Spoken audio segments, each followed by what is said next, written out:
Hi everyone, this is Kalyan Kumar this side and welcome to Chemistry Universe. We have already started carboxylic acids and its derivatives, and the first two parts are done. This is video number 3, and this is part 3 of the carboxylic acid series. In the first one, we talked about the basic introduction and nomenclature, classification. The second one, we talked about all the preparation methods, most of which we've already done. And this part is the physical properties of carboxylic acids. And so in this, we're going to run in detail about the various physical properties of carboxylic acids. So what you also need to understand is that, as I had mentioned in the previous video, the carboxylic acid part will be done in the first, I think, if I take acid chloride, anhydride, acetamide, I think there are total 12 videos approximately in this. The first 8 will concentrate on carboxylic acids, and the next, the last 4 would be on each of the derivatives separately. And we will do as much in detail as possible, and whatever we have done, we will already mention that. So with that, let's begin the video. All right, so here we go. So this is the part 3, physical properties. Now, carboxylic acids are polar substances and can form hydrogen bonds with each other to form dimer structures. So look at this one. This is one carboxylic acid molecule. This is the other one. And just look how they are arranged. The double bond O of one is hydrogen bonded with the OH, the H of the OH, and the double bond O of this is also hydrogen bonded with the H of OH here. So what this tells us is that carboxylic acids tend to exist in a solvent mostly as a congregate of dimers. More so if the solvent is nonpolar, because they are soluble in nonpolar solvents because of the hydrophobic part of R. They are soluble in nonpolar solvents. So in solvents like benzene, they will, almost all the molecules of carboxylic acids will exist as dimeric form. As you increase the polarity of the solvent, then their tendency to form hydrogen bond with the solvent also increases. But in the pure state, if you look at the pure state of carboxylic acids, they will only exist in the form of dimers. So in the pure state and in the non-solvent, non-polar solvent state, they will be mostly in the form of dimers, and in polar substances, they would tend to form hydrogen bonds with the solvent also. Now, due to this, the dimeric structure, the effective molecular mass of the acid becomes double of the actual molecular mass. Now, you would have done by now liquid solutions, and if you haven't done, you will do them very quickly. Liquid solutions where we will be calculating the apparent molecular mass of molecules. So there are various properties called colligative properties. And in these properties, what we do is that we tend to find the molecular mass of certain unknown species. So if we were to do those colligative properties, we would always find that carboxylic acids, the effective molecular mass comes out to be double that of the actual molecular mass, because of this dimerization.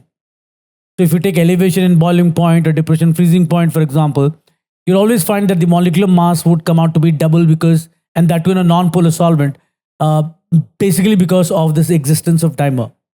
So they are high molecular mass substances, double the usual molecular mass. So hence carboxylic acids have high boiling points than alcohols of comparable molecular masses. And of course, that is also guided by the fact that they can form hydrogen bond. Due to hydrogen bonding, carboxylic acids show appreciable solubility in water. Its solubility in water is greater than that of alcohol, because the H bonding strength is greater in carboxylic acid than alcohol. Another very important aspect, you see their solubility in water is more than that of alcohols in water. That is because, in fact, in alcohols also, you'll find only the first 3 or maybe first 4 alcohols are soluble in water. Rest are not. That's because the hydrophobic part, the R part, increases in size, and there is only one OH there. In carboxylic acid, you have a C double bond O also, and there's a OH also. So the OH can form the hydrogen bond with this with water. The H will form the hydrogen bond with the O of water. The O of the OH can form hydrogen bond with the H of water, and the double bond O can also form hydrogen bond with the H of water. Which means there are multiple hydrogen bonds a molecule of carboxylic acid can be associated with at a given point in time, and therefore their solubility will be much more that of alcohols in water. Melting point of the carboxylic acid with even number of carbon atoms is higher than the acids with odd number of carbon atoms. Now you must have seen this even in alkanes. The even numbers always have more melting point. Well, one of the reasons is, look at this one. This is an even numbered alkane. I'm just explaining this in alkanes. The same can be extended to carboxylic acids. So we have even numbered. We have 1, we have 2, we have 3, and we have 4 carbons here. Let me redraw this again. So we have even numbered carbon atom, right? Now what happens is, when these carboxylic acids are converted into solids, because melting point is only associated with solids. So as they come closer and closer and closer, you will find that they become more ordered. That means the molecules start existing, all molecules will be looking very similar to each other. So what happens is, the next molecule that would come would be also like this, right? The next one would come would also be like this. So what do you see in this? You notice that there is a lot of interaction between these parts.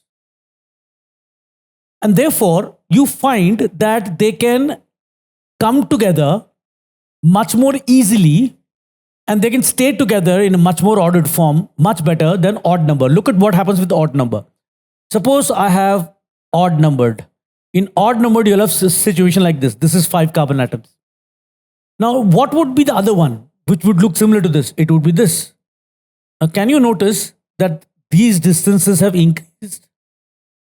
So the next one would again be this. These distances have increased. Now, for it to be having a good melting point, one has to be like this and the other has to be flipped. Then you have to have it like this. Then it has to be flipped. The chances of equal flipping on alternate situations is very unlikely. So as they come closer and closer, their ability to rotate and vibrate, everything diminishes, and therefore they tend to be more alike each other. So the chances of 2 or 3 or 4 or 5 or several molecules looking the same or being in the same, I won't say shape because they're anyway in the same shape, not flipping and looking alike is far greater if it is even numbered. So even number can form good crystalline solids, while odd numbers can't do that well. But obviously the increase of molecular mass also adds to intermolecular forces. So with increase of molecular mass, the melting point will increase. But the jump from odd to even will be much higher than from even to odd. This is what we said in alkanes also. And the same is true for carboxylic acid. Besides that, you see, even numbered ones, let's look at an even numbered alkane and an odd numbered alkane. Okay. So in the even numbered alkane, there is more symmetry, because if you look at these two, there's a center of symmetry here. So they are symmetrical. This is having this. So there is a center of symmetry. So even number have more symmetry. Whereas in odd number, if you look at this center, the reflection of this is not this, because this is similar to this one. And this is not similar to this one. So you will not find the equal situation using the center of symmetry. So there is a center of symmetry in even numbered and not in odd numbered. And that is an additional factor why you will find that the even numbered carboxylic acids have higher melting points. All right. So lastly, we also need to understand that the melting point and boiling points of aromatic carboxylic acids are usually higher than those of aliphatic acids of comparable molecular masses. And this is due to the planar nature of benzene ring in the acid, which can pack closely in the crystal than aliphatic acids. So I think this is pretty much self-explanatory. So you can clearly understand that aromatic acids have this thing that they would always tend to be planar, at least the benzene part would be planar, and the COH will also be in the same plane. And therefore, being planar, they can pack more efficiently. And so the aliphatic ones are quite, they're in the form of 3D, so it's difficult to pack them properly, make them come closer properly. So the melting points of comparable molecular mass aromatic acids is higher than that of aliphatic acids. And that brings us to the end of carboxylic acid part 3, that is physical properties. So I hope this video did help you in understanding the physical properties of carboxylic acids.